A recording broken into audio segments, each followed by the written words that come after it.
on, I'm too small.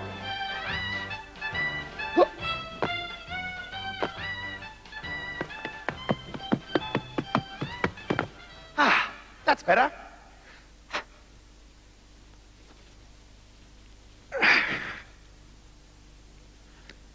Once upon a time, there was a rather strange king who collected trees. Yeah, from all over the world. He loved his trees, but he loved one tree more than all the others, because it was a chocolate tree. He really loved his chocolate tree. He used to rush out into the garden first thing in the morning and stand next to it and say, "Oh, I love you, chocolate tree. I really love you." And he loved it so much that he proclaimed a new law.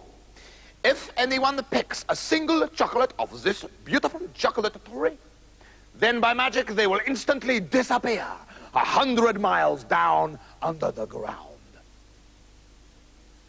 However, the king also had 3 daughters who really loved chocolates. Oh, we really love chocolates, don't we, gals? Yes, we do. I mean, it's terrible our rotten old dad won't let us have any chocks off the chocolate tree. I mean, for heaven's sake, what is the point of having a chocolate tree if you can't just go out and scoff the lot? And after 6 mouth-watering months of looking out of the window of the palace and going, "Oh, God, it's just not fair. I mean, look at the size of those chocks." The youngest daughter couldn't stand it anymore and said, "Look, gals, our dad loves us far too much to magic us 100 miles under the ground. Let's rush into the garden and stuff ourselves stupid with great big yummo chocks." "Nice idea," shouted the other 2, and all 3 princesses scooted into the garden with their mouths wide open and their fingers ready to pick. But no sooner had they plucked 1 each than, oh dear, oh blimey, all 3 princesses sank deep down into the earth, 100 miles.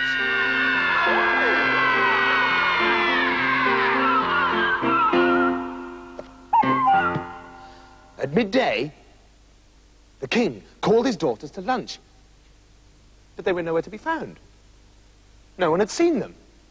And the last thing the king suspected was that his magic spell had got his own daughters.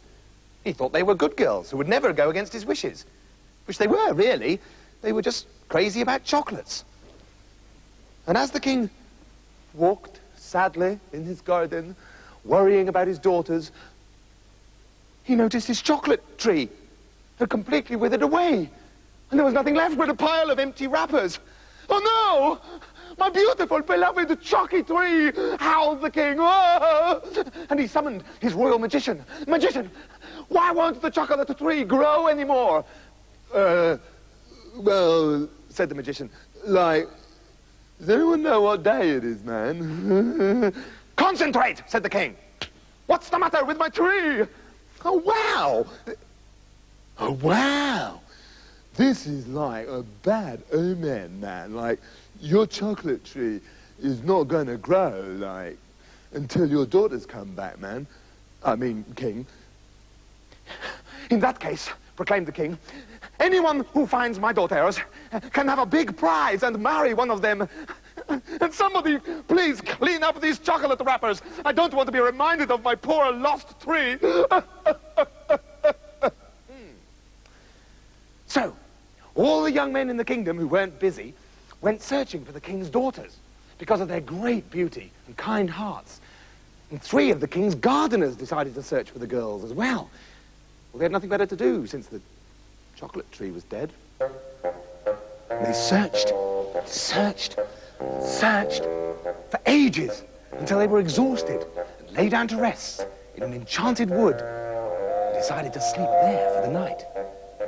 The 2 eldest found themselves some comfortable moss to lie on, and as there was no moss left for the youngest, they made him sleep on a pile of thistles because they didn't like him much and made fun of him behind his back and called him stupid. They all 3 went to sleep.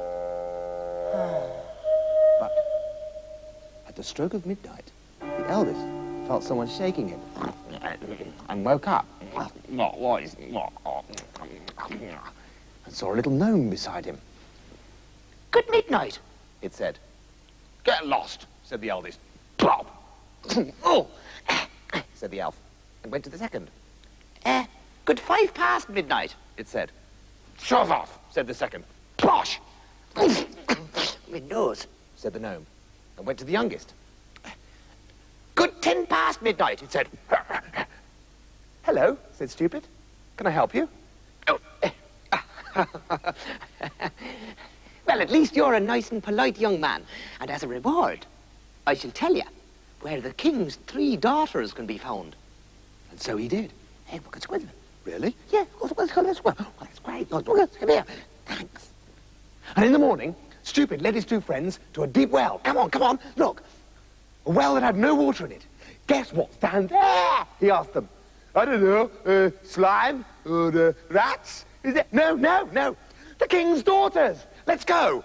But the other 2 just laughed. We're not going down there. It's disgusting. Hey, I'll tell you what, Stupid. You go down and we'll stay up here in the nice sunshine to pull you up again when you're finished. I mean, it's a dirty job, but someone's got to do it. Hey, thanks, guys, said Stupid. And down he went into the dark, slimy well, which was horrid and full of poisonous spiders and giant rats and creepy, crawly things which are so disgusting, I don't even know what they were called. Stupid bravely crept along a dark passage until he came to a door. A door. He listened at the door and he heard a dragon snoring. You can always tell if it's a dragon by the snore. Fire.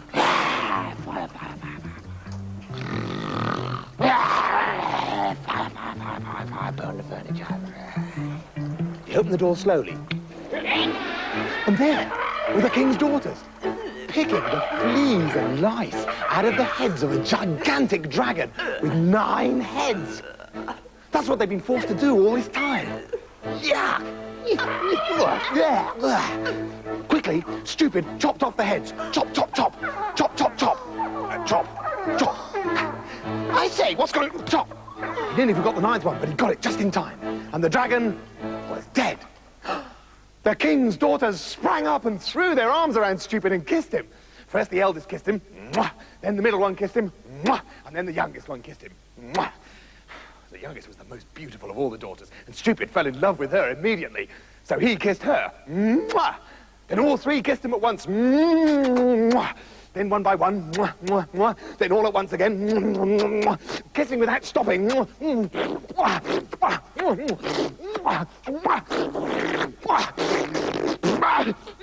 That's enough kissing, said Stupid. Stop that. Who was getting all wet and slobbered on. Look, let's go home. Well, maybe just one more kiss from you, little youngest one.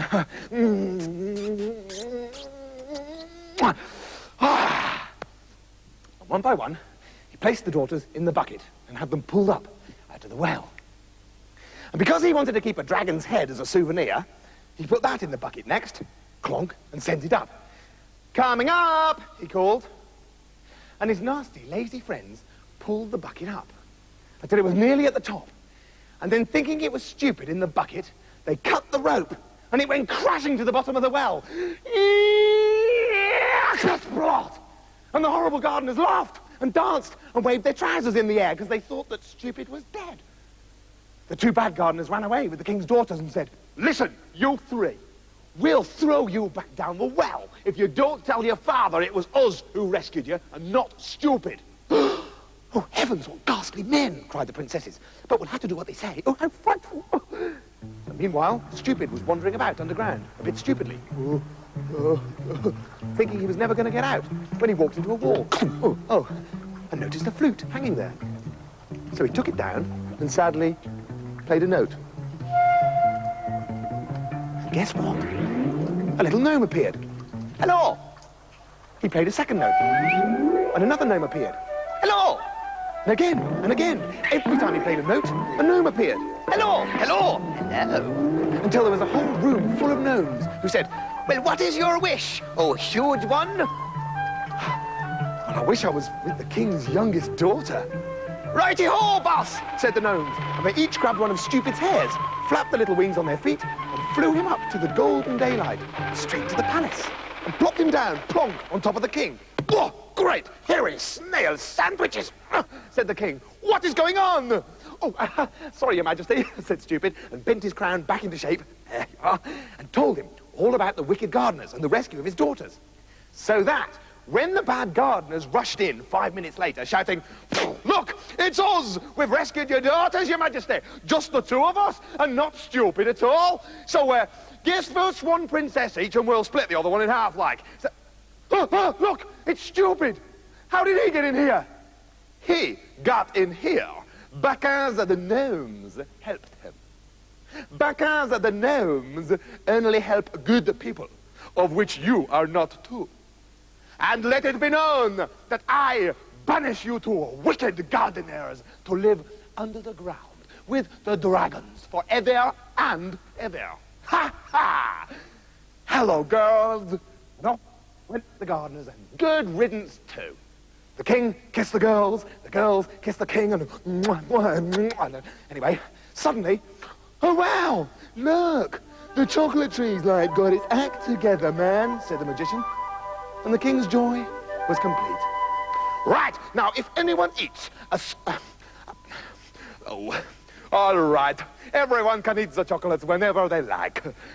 And so they did, but the tree was always full. Stupid was married to the king's youngest daughter, and the middle daughter was very happy, because now she was free to go off and be an explorer with the eldest. And they rode away on elephants towards the place where the sun sinks down. They've locked the chocolate.